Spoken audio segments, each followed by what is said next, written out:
Thanks for checking out my video. If you want to learn more from me, I have a lot of classes on Udemy. You can find the links to a lot of those in the description. So I haven't even told my buddies about this yet, but I decided to make a recording.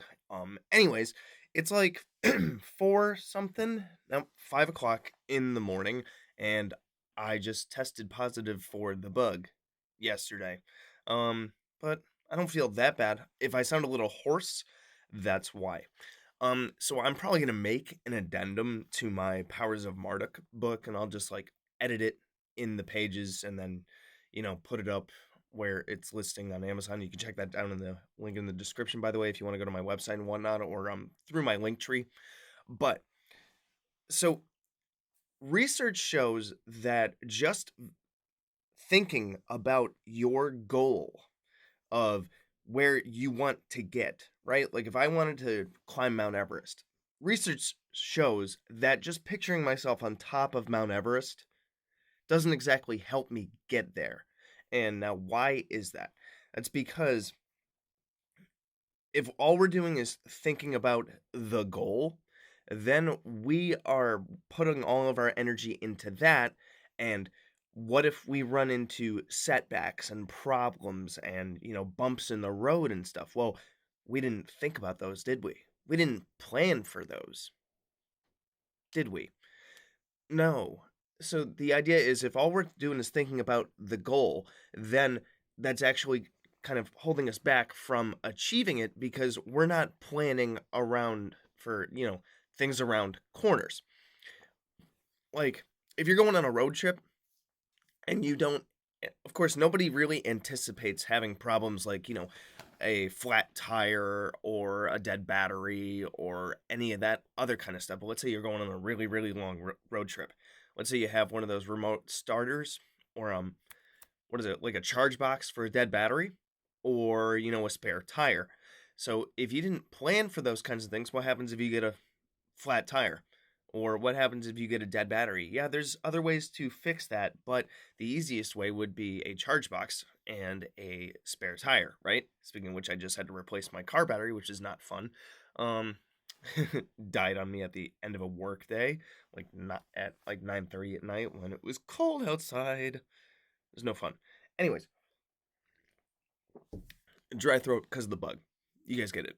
Um, So, if just focusing on the goal is bad, then what they say to do is to visualize not just, yay, I got the job, or yay, I passed the test, or yay, I am now super physically fit. They say that you should visualize your steps along the way in the process. So, you know, if you get tired, what are you going to do? If you get asked that one zinger question or a zinger question at an interview, what are you going to do? If you are visualizing yourself, free from, some kind of substance like alcohol or what have you, if you get a craving, what are you going to do? So plan for the pitfalls, plan for the problems. So what kind of context does this have with magic? Why am I talking about it? So, in the 50 Names of Marduk kind of spell work, or, the Necronomicon spell book, the Powers of Marduk book that I have, even in my Handy Sigil Magic book where you're visualizing the goal and whatnot, let's make a little edit to that, right? So rather than visualizing the goal, visualize the process. So from where you are right here, right now, or from where you are in your ritual chamber in front of your altar, what have you, visualize the steps that you're going to take to achieve your goal, right? So whatever it is, if it's passing a test, well, what are you going to do? You're going to study a lot, right? Every day at the same time, you're going to study, or during free times, you're going to study, whatever the plan is, preparing for an interview, same thing. What are you going to do? How are you going to look? What clothing are you going to wear to that interview? Picture yourself putting that clothing on. Picture yourself studying for the interview. Picture yourself getting those zinger questions. Picture yourself smiling and, firmly shaking hands, all that good stuff. And figure out what the different things are that are going to go right and what if. with those things that could go wrong.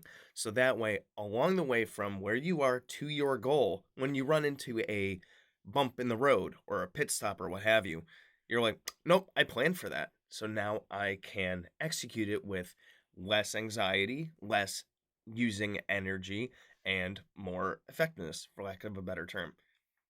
Head's a little swimmy. But so, moral of the story is you can focus on the goal, yeah, but you want to know that that's all the way over here.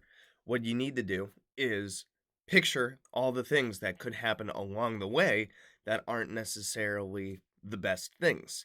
So, planning for the good, and what is it my grandma says, right? Hope for the best, plan for the worst. There you go. Let me know what you guys think about this one.